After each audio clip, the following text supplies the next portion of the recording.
The Selkirk Rex cat, sometimes called a cat in sheep's clothing, and for good reason. The trademark of this lovable teddy bear of a cat is a coat that is curly, soft, plush, and thick, a wonder to behold as well as hold. In the mid-1980s, the Selkirk Rex cat had not yet been discovered. By 2004, however, less than 20 years later, there were over 1,315 of them found all over the world. Australia, Europe, Hong Kong, the United States, and Canada, attesting to the great and growing popularity of this most congenial feline. So how did the Selkirk Rex come to be?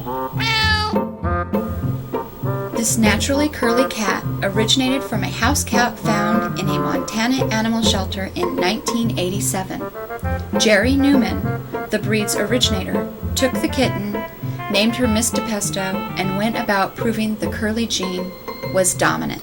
My name is Gerry Newman. I live in Livingston, Montana, and I was instrumental in developing the Selkirk Rex cat breed. A lady called me one day and said that she had a cat that had actually been returned to a small shelter in Shelton, Montana, because the people that took her as a small kitten never got attached to her, never really liked her, and she had kind of strange fur, and would I like to see her? So of course I did want to see her, and that's how Miss DePesto came into my life, and when you think of her name in short as Pest, you'll know why some people had a bit of difficulty with her. She is a very intelligent, active, mischievous cat, which is not the kind of animal that everybody relates to well, but I thoroughly enjoyed her.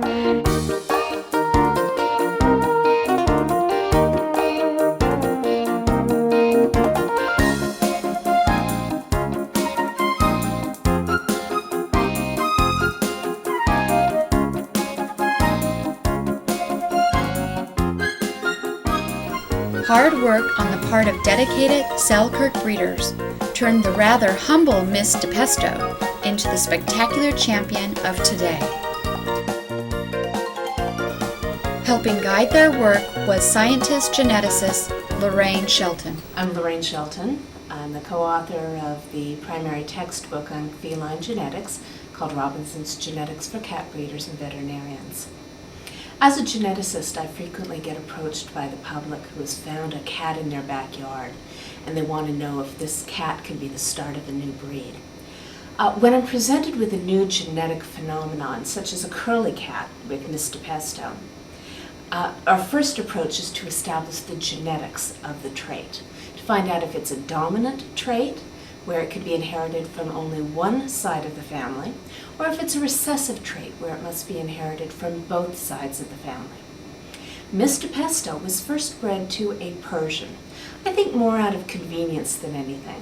When Miss DePesto was bred to this black Persian, a very surprising thing happened. Unlike the Cornish Rex or the Devon Rex, where the first cross to an unrelated cat resulted in straight-haired offspring, half of the kittens in Miss DePesto's initial litter had curly fur. Because of this, we knew that the gene was inherited as a dominant trait. It was only necessary to provide the gene from one side of the family tree, instead of having to breed related cats together. This made it actually quite easy to establish the breed, because a relatively large gene pool could be established in a relatively short period of time. Outcrosses to Persians and exotic shorthairs continued. Other breeders became fascinated by the breed and also crossed to British shorthairs and American shorthairs, and this gave us a very large gene pool to start the breed off with. Now, Miss DePesto wasn't a particularly attractive cat. Her body and her head were quite out of proportion. Her coat looked, rather than being attractively curled, just rather odd. So the first cat that really inspired the breeders to get into this breed was a cat by the name of Kowalski. Oscar was a first-generation cross between Mr. Pesto and the Black Persian, and this cross gave a very beautifully curled coat with a much denser amount of fur than Mr. Pesto had, which supported more of these curls.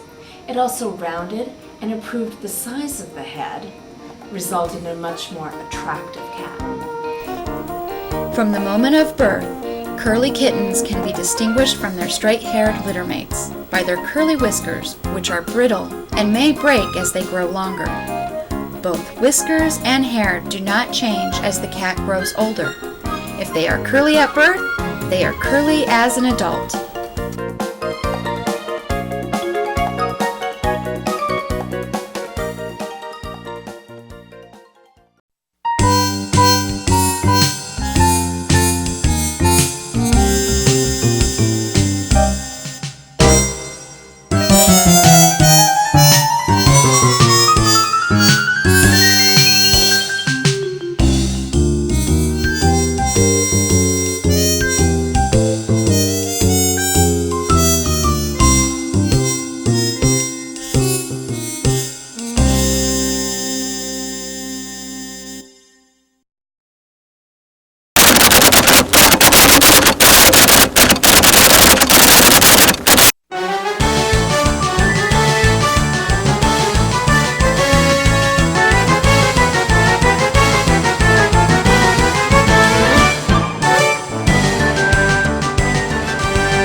Cat shows have been around in the U.S. for almost 100 years. The first Cat Fancier Association show was held in 1906, and since then the association has grown steadily. Approximately 400 shows will be held this season. Each show has a number of separate individual judging rings running at the same time within the show hall. 3. Let's get 19, your second call to ring 3, please.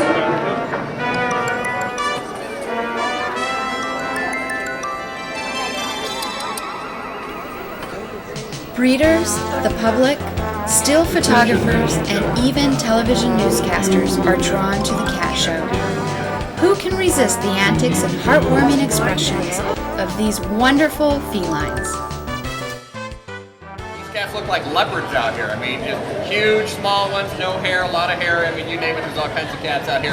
We're out here live just north of 40th Street in Van Buren for the second annual Cat Herders Cat Show. I think I got that right. From the Cat shows provide fertile ground for cat breeder stories. Then I started taking the kitten from that first litter, Oscar Kowalski. I started taking him to cat shows, and which was really a lot of fun because they sort of blew people's minds. They were so different from the other curly cats. The other curlies are very refined, light boned kind of cats, and a different kind of curl. So to have Oscar show up was kind of a shock to people's systems, I guess. And they had, a lot of people had legitimate questions, and a lot of times people jump to conclusions over this far away from the reality. So yeah, I had to be prepared to tactfully inform them of what the situation was. And I remember one lady that I had one of the first long-haired white curly Selkirk, was one of Oscar's babies. I had him at a show, and she said, "My dear, it's so nice to see a new face in this part of the country, and but there's a few little things that I feel I really need to share with you. Number one is that most of us who have Persians that look like that tend to leave them at home because they don't really match the the standard of what a show Persian is supposed to look like. And at the end of the day, when I have a little more time, I'd really love to help you groom that cat and do something with his coat. And I said, you know, I really appreciate your personal interest. Thank you for that. And I said, here's a few things I'd like to show you. I said, if you look right next to this cat, in the next cage over here is a little Dilute Calico Persian. And this is my cat. And so I do have a concept of what Persian is. And this cat looks hugely different because it is a Selkirk Rex.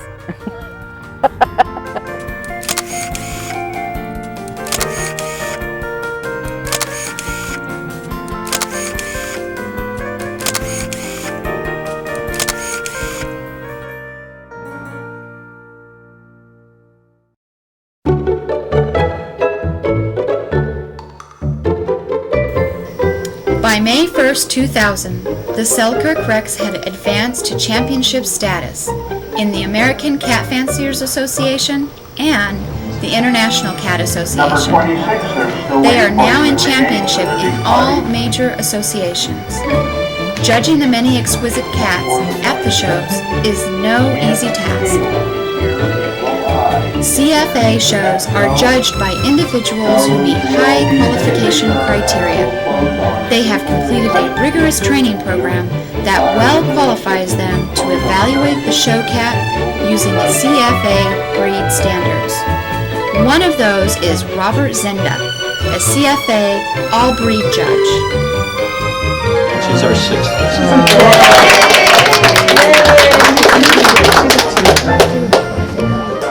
Hi, I'm Bob Zenda. I'm a judge an all-breed judge for the Cat Fanciers Association. And this is a regional winning Selkirk Rex. The thing that's so striking about this baby is the roundness and the openness of that face, that round, almost British short hair look, but nicely rounded on the top with a beautiful down nose. This cat also has, even though there's only 1 point left for color on this breed, she has a wonderful blaze right down the middle of that nose. It just draws your attention to her, and it draws your attention to the overall roundness of that face. She's also got beautiful boning, good substance to her, and that gorgeous, almost I've been plugged into 220 volt circuit for that random curl of that coat. Let me see your eyes. You can see that down look on the nose, on the profile, but the good substance of the chin. And the only thing that's totally out of round and different than the British look is that defined muzzle.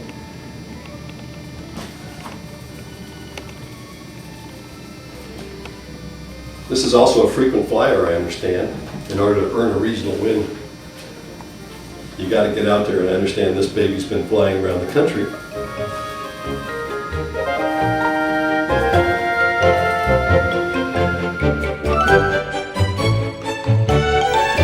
The standard for any cat breed is really an aesthetic, abstract ideal, which reaches all the way back from the geneticist to the cat show judge.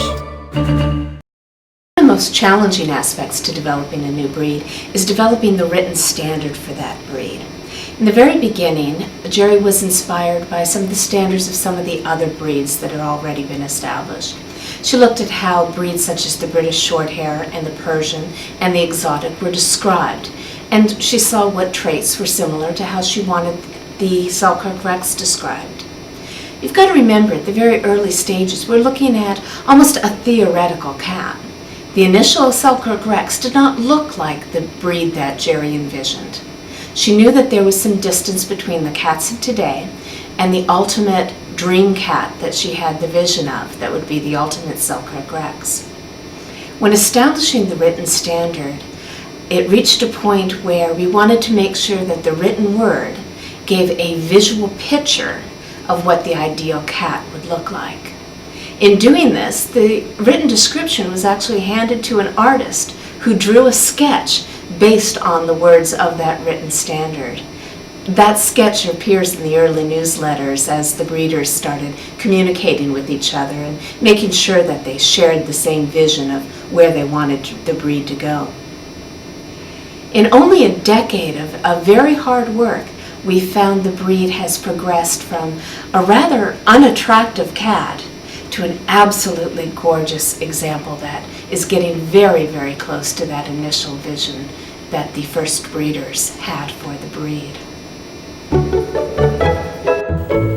Although breeders like Trish Sims focus on the standard in their breeding programs, the homozygous cat plays a significant role. Hi, I'm Patricia Sims, and I am the owner and devoted servant of AZ Fancy Face Cattery here in Chandler, Arizona. This is a homozygous Selkirk Rex. She looks a little odd. Most homozygous cats look a little freaky. She is the product of a Selkirk to Selkirk breeding, and when she was born, she looked like a little Shar-Pei dog. She had very little hair on her, she had a bunch of wrinkles, and we thought something was wrong with her. And then come to find out, we realized it was a little homozygous girl, and they're very important in the Selkirk Rex breeding program because she will produce nothing but 100% curly no matter who she is bred to, and that is very exciting for us because then we can breeders get a lot more outcrosses into the program and build up the gene pool and strengthen their lines. So this is little Zoe, our homozygous.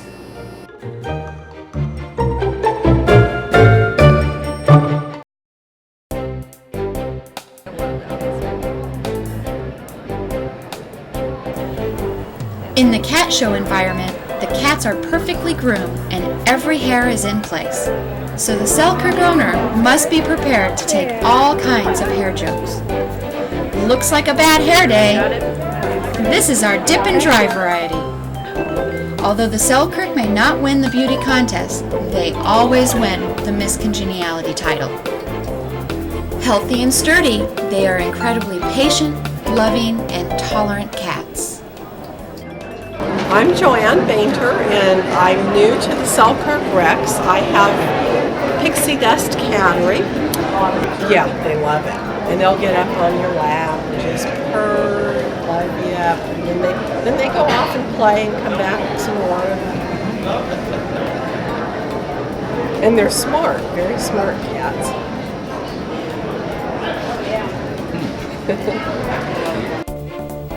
Their good-natured ways and intelligence makes them ideal for learning tricks and working in commercial photo shoots. Both Pizzazz and Frizzy are signed up with an animal talent agency and have been featured in advertising.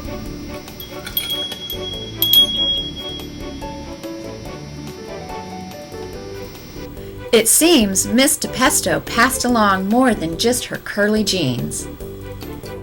It was quite amazing to me how some of the real interesting things about her have carried through to the whole race of cats. And she liked to play in water, and many Selkirks today have that trait. Not all of them, but many of them will, you turn on the water in the bathtub and they like to go in there and play and bat it around, and you try to brush your teeth and find that an extremely difficult task with a Selkirk or two around. And the other thing people really notice about Selkirks came from her too is that they are extremely people-oriented. They're like having active little fairly acrobatic dogs because they want to be where the people are. They want to be in the middle of what you're doing, much more than the general cat population. There's always some cats that are like that, but the Selkirks don't like being alone very much. They'd rather there'd be at least another cat. So, well, first choice would be a person. Second would be another cat. And third would be dogs are okay, and at least if it breathes, it's interesting.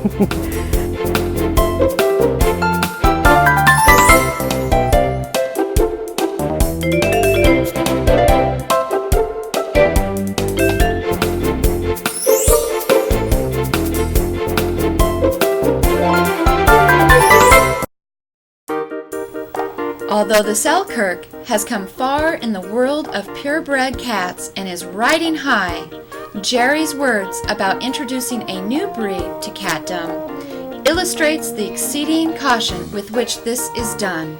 If I would recommend developing a new breed to people, and I think that being involved in animals on any level is a lifelong commitment, that if you do something that's really new, you have to look at how much is involved in your involvement with people and your involvement, how much of your life it's going to take, and really seriously sort those things out before you start something that hopefully you would be able to finish. And I would like to remind people that the best part of any breed of animal is the individual animal that you live with, that you have a relationship with, and that you enjoy. And so hopefully the Selkirk Rex breed as a whole will continue to provide that enjoyment for people.